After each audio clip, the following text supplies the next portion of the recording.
Caros amigos, bem-vindos a mais um episódio de Hoje no Mundo Militar, um canal exclusivamente dedicado à discussão de temas militares atuais. Neste vídeo falaremos sobre uma questão que tem alimentado muita polêmica nos últimos dias. Essa tal de Ursal seria possível no contexto geopolítico da América Latina? Siga o canal também nas redes sociais. O Hoje no Mundo Militar está no Instagram e também no Twitter, onde poderão encontrar informações e notícias atualizadas sobre tudo o que está acontecendo nessa área, no Brasil e no mundo. Os links do Twitter e do Instagram do canal estão aqui na descrição. Antes de começar o vídeo, quero esclarecer um ponto muito importante. O objetivo aqui não é o de debater questões políticas, partidárias ou ideológicas, mas sim o de avaliar a possibilidade, ou não, de surgir, na América Latina, um bloco homogêneo no estilo da falecida União Soviética. E para começar, vamos tentar entender o que é essa tal de Ursal.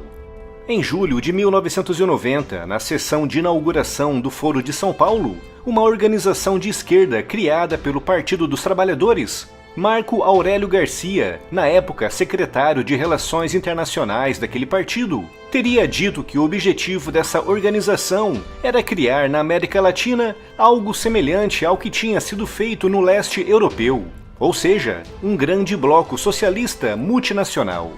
Acredita-se que o termo Ursal tenha sido usado pela primeira vez em 2001 pela socióloga Maria Lúcia Vitor Barbosa, da Universidade de Londrina, com o filósofo Olavo de Carvalho tendo também se referido a essa suposta organização algumas vezes. E recentemente, num debate entre os candidatos à presidência, o candidato Ciro Gomes foi indagado sobre o Foro de São Paulo e sobre a Ursal. Como a sigla diz, a Ursal seria uma suposta união de repúblicas socialistas na América Latina, um modelo claramente baseado na União das Repúblicas Socialistas Soviéticas. Mas algo no estilo da União Soviética poderia de fato acontecer aqui, na América Latina? Primeiro de tudo, temos que compreender o processo de criação de grandes blocos formados por nações diferentes. De forma muito básica e resumida, países com culturas e identidades nacionais próprias só se juntam a nível político, social, econômico e militar através de duas formas. A primeira é pelo uso da força, que é o que foi feito na União Soviética, com a Rússia invadindo e ocupando países no leste europeu e impondo nesses países governos pró-russos alinhados com a sua ideologia socialista. E a segunda é pelo uso do dinheiro, que é aquilo que a União Europeia vem tentando fazer. A primeira forma, que envolve a força, teoricamente é a mais simples, desde que, obviamente, a potência interessada nessa união tenha capacidade militar para isso. E a Rússia tinha isso de sobra quando expandiu a União Soviética em direção ao leste europeu durante a Segunda Guerra Mundial. O Exército Vermelho de Stalin expulsou de toda aquela vasta região os exércitos nazistas de Hitler, e em cada um daqueles países plantou grupos de políticos locais alinhados com a visão política de Moscou. Através dessa prática, cada país tinha a impressão de que se autogovernava, já que os seus líderes eram efetivamente cidadãos daqueles países. Mas Moscou proibia o multipartidarismo e apenas candidatos pré-aprovados pela Rússia é que podiam concorrer a cargos políticos. E quando algum país tentava fugir desse cerco, era atacado, como foi o caso da Hungria em 1956.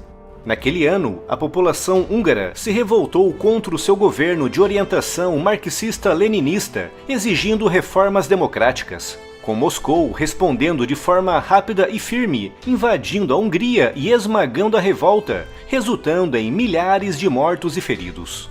O único grande problema dessa opção é que, como devem imaginar, ninguém gosta de ser dominado pela força, e por isso, ao primeiro sinal de fraqueza da força principal dominante, o bloco irá rapidamente se desfazer, que foi exatamente o que aconteceu em 1991, quando a União Soviética desmoronou, com praticamente todos os países do leste europeu que antes estavam na esfera de influência de Moscou, buscando refúgio no Ocidente. A segunda forma de união multinacional que referi, feita pelo dinheiro, vem sendo tentada pela União Europeia já há várias décadas, com resultados bons e maus, dependendo de cada caso.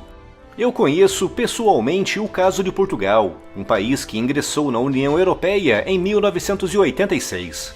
Antes de ingressar, Portugal tinha índices socioeconômicos terrivelmente baixos, posicionando-se como um dos piores e mais atrasados da Europa. Mas logo após entrar no grupo, começou a receber toneladas dos chamados apoios comunitários, com dezenas de bilhões de euros tendo sido entregues ao país. Dinheiro que foi utilizado para a construção de infraestruturas como estradas, ferrovias, saneamento básico e com boa parte sendo empregado também na educação e na saúde.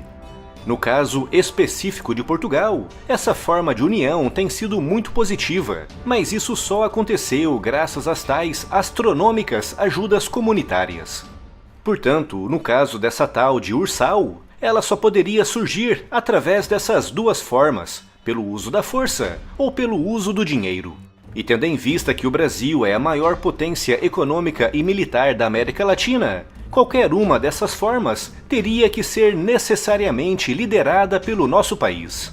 No primeiro caso, o Brasil, aliado com potências socialistas regionais, teria que convencer pela força outros países a aderirem ao bloco. Mas para isso, primeiro de tudo, o nosso país teria que passar por uma autêntica revolução socialista, com o fim do multipartidarismo e a imposição de uma ditadura socialista. E no segundo caso, o nosso país teria que liderar a criação de um gigantesco fundo financeiro comunitário, entregando aos outros países toneladas de dinheiro para que os indicadores socioeconômicos desses países pudessem subir, aproximando-se da média regional.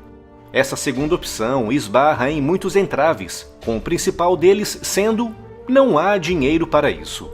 Outro entrave é que a América Latina não é politicamente homogênea e também não é 100% estável, com alguns países como a Venezuela, a Nicarágua e a Bolívia remando ferozmente contra a corrente democrática. Por isso, no meu modo de ver as coisas, um bloco socialista como a Ursal não teria condições de surgir numa região como a América Latina, seja pela via da força ou pela via do dinheiro. Se gostou do vídeo, não se esqueça de deixar aqui a sua curtida e de compartilhar, pois isso ajudará muito no crescimento do canal.